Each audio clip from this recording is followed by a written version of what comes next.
Assalamualaikum warahmatullahi wabarakatuh. Silahkan untuk ketua kelas disiapkan dahulu.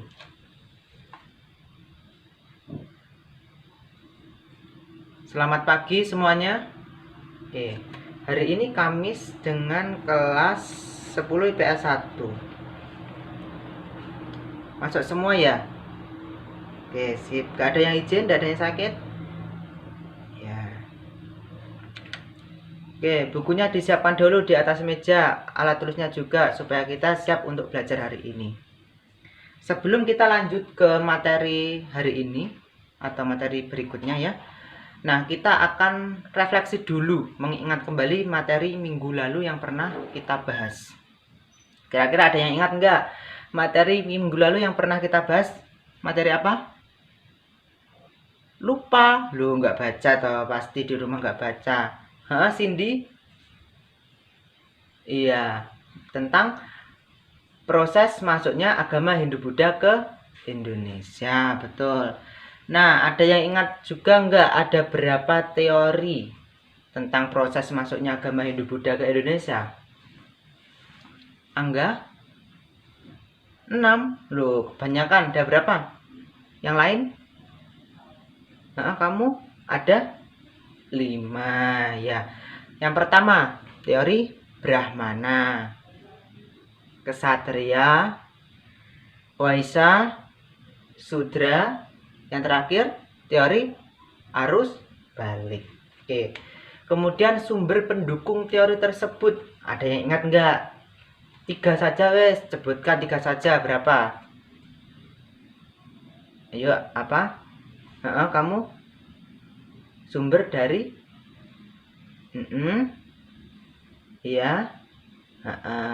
Sumber dari Cina, sumber dari India, sumber dari Yunani. Selain itu juga ada sumber-sumber lain dari prasasti, kemudian dari kitab-kitab kuno, dari arca-arca, patung-patung dewa yang ada di candi-candi. Seperti itu ya.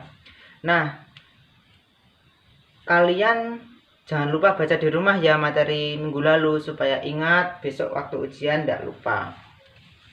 Oke, kita lanjut ke materi selanjutnya ya. Sebelumnya Bapak mau tanya dulu. Ada yang tahu ini gambar candi apa?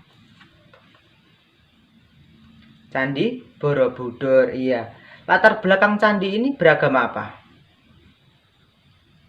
Beragama Buddha. Kok tahu Buddha?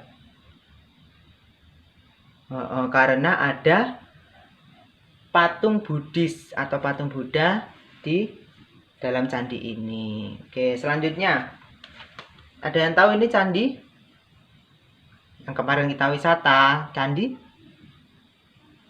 Prambanan, betul. Candi Prambanan ini berlatar belakang agama Hindu. Oke, betul. Cerita yang terkenal di candi ini apa?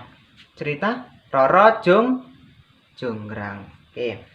Nah, candi-candi ini merupakan bukti pengaruh masuknya agama Hindu-Buddha ke Indonesia. Salah satunya ada candi ini.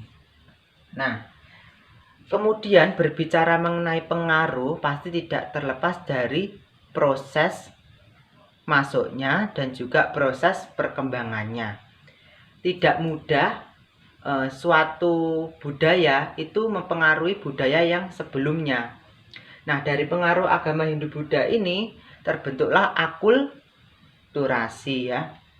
Dari akulturasi tersebut muncullah budaya yang baru. Akulturasi itu apa sih? Ada yang tahu nggak?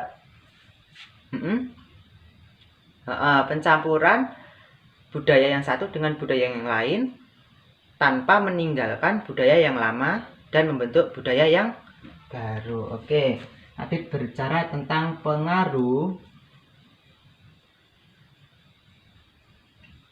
masuknya agama Hindu-Buddha di Indonesia ya.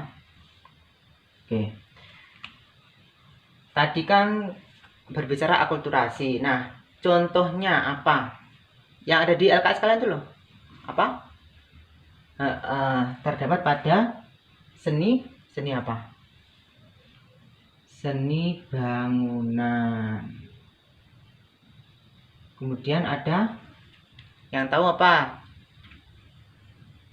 Kamu? Ada seni sastra atau huruf. Yang ketiga ada apa? Seni ukir. Betul, seni ukir atau pahat. Yang keempat, sistem kepercayaan. Yang kelima ada sistem pemerintahan. Nah, ayo yang belakang jangan rame sendiri, diam, didengarkan ini. Nah, dari seni bangunan contohnya apa? Ada yang tahu? Iya, contohnya adalah candi-candi tadi yang kita lihat ini. Sebagai contoh, ini adalah contoh dari seni bangunan pengaruh masuknya agama Hindu Buddha. Nah, candi yang Borobudur ini salah satunya latar belakang agama Buddha. Candi Prambanan ini latar belakang agama Hindu. Kemudian ada candi-candi lain yang ada di Indonesia yang berlatar belakang agama Buddha dan Hindu. Kemudian contoh seni sastra atau huruf. Contohnya ada itu.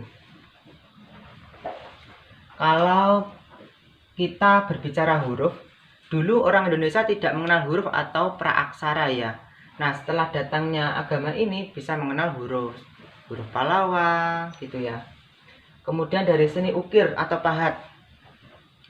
Di Candi Borobudur itu relief-reliefnya itu ada reinkarnasi ya, apa? Proses Sang Buddha itu menjadi biksu gitu ya.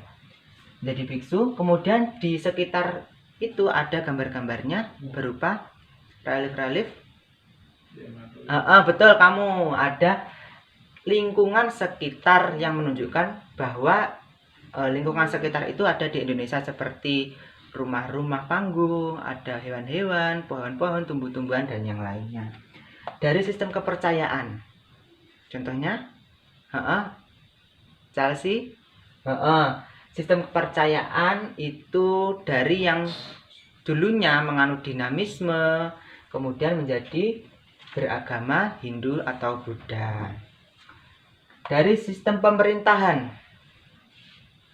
kamu, Dika? Iya, betul. Dari sistem pemerintahan dulunya Indonesia itu kan bersuku ya, memiliki pemerintahan kepala suku. Nah, setelah itu, setelah ada sistem ada agama Hindu Buddha masuk, menjadi sistem kerajaan, berdirilah kerajaan-kerajaan yang ada di Indonesia seperti itu. Oke, sekarang kalian saya beri tugas, atau ya tugasnya kelompok ya. Nanti pilih salah satu ini. Pilih salah satu seni, contohnya ya, seni bangunan, ada candi. Nah, itu dideskripsikan, beri contoh, kemudian ditulis di kertas folio. Oke.